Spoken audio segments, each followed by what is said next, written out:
सोमवार को महाराष्ट्र की राजनीति में जब उथल-पुथल मच गई, जब एनसीपी को दो भागों में तोड़ यहां पर अजीत पवार एनडीए के साथ गठबंधन कर लेते हैं और उप मुख्यमंत्री पद की शपथ ले लेते हैं।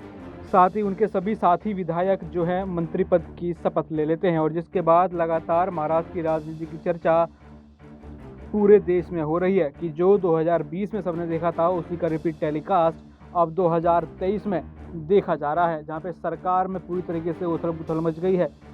शरद पवार के भतीजे अजीत पवार ने यहां पे पूरा खेल पलट कर रख दिया, जहां पर शरद पवार लगातार प्रधानमंत्री नरेंद्र मोदी पर तंज कस रहे थे।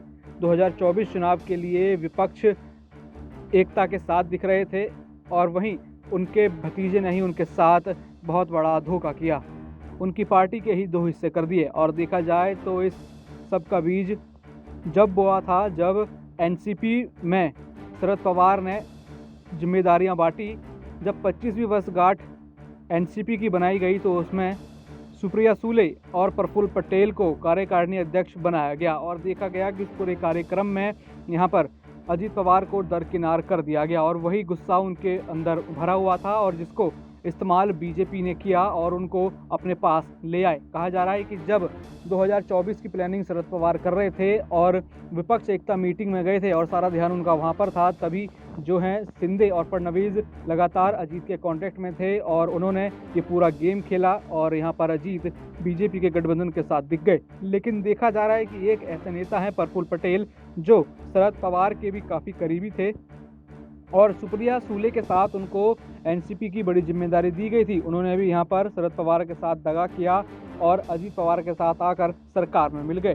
तो आज जानते हैं कि प्रफुल्ल पटेल कैसे राजनीति में आए और आज महाराष्ट्र की राजनीति में इतना बड़ा नाम कैसे बन गए और इस पूरे खेल में उनका नाम आगे कैसे आ रहा है। आपको बता दें, प्रफुल्ल पटेल ने अपने पिता के नक्शे कदम पर चलते हुए अपनी राजनीतिक यात्रा शुरू की। 1985 में उन्हें नगर परिषद के अध्यक्ष के रूप में चुना गया। 1991 में उन्हें 10वीं लोकसभा के लिए चुना गया। 1996 और 98 में वह फिर से क्रमशः 11वीं और 12वीं लोकसभा के लिए उसी निर्वाचन क्षेत्र से चुने गए। उन्होंने 1991-96 तक पर्यावरण और वन मंत्रालय की सलाहकार समिति में काम किया। 1954-95 तक विज्ञान और प्रौद्योगिकी समिति में रहे। 1995-96 तक गृह मामलों की समिति में रहे। 1996-97 तक वित्त समिति और सलाहकार समिति में कार्य किया।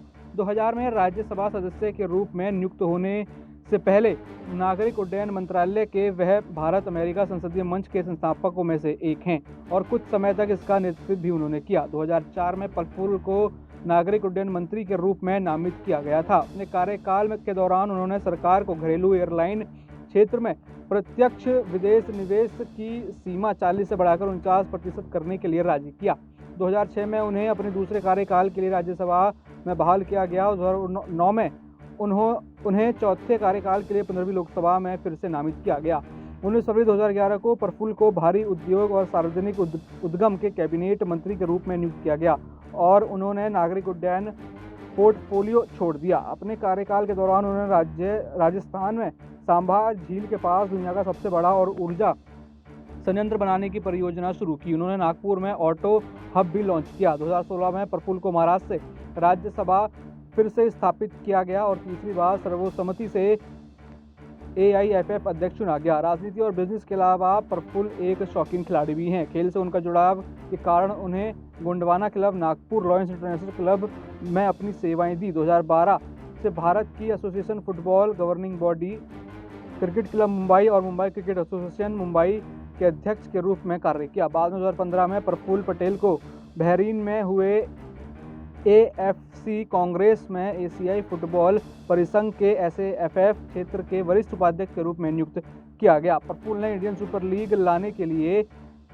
AIFF में योगदान दिया और नीता अंबानी, सचिन तेंदुलकर और बॉलीवुड अभिनेताओं के साथ IPL की शुरुआत की। 24 जनवरी 2017 को प्रफुल्ल पटेल ने नई दिल्ली में भारतीय महिला लीग का उद्घाटन प्रकाशन जो है शुरू किया। तो देखा जाए काफ़ी समय से वो सरकार में बने हुए थे और शरद पवार के भी करीबी थे और एनसीपी के साथ साथ जो है उन्होंने अपने राजनीतिक करियर की तरक्की की। लेकिन अब ऐसा क्या हुआ कि वो शरद पवार का साथ छोड़ अजीत पवार के साथ मिल गए और महाराष्ट्र की उथल पुथल भरी सरकार में जाकर मिल गए। देखा जाए तो यहाँ पर प्रफुल्ल पटेल गेम चेंजर माने जा रहे हैं कि कहीं ना कहीं प्रफुल्ल पटेल से भी जो है पहले कॉन्टैक्ट किया गया था और वो बीजेपी के साथ कॉन्टैक्ट में आए और यहाँ बड़ा बदलाव देखा गया।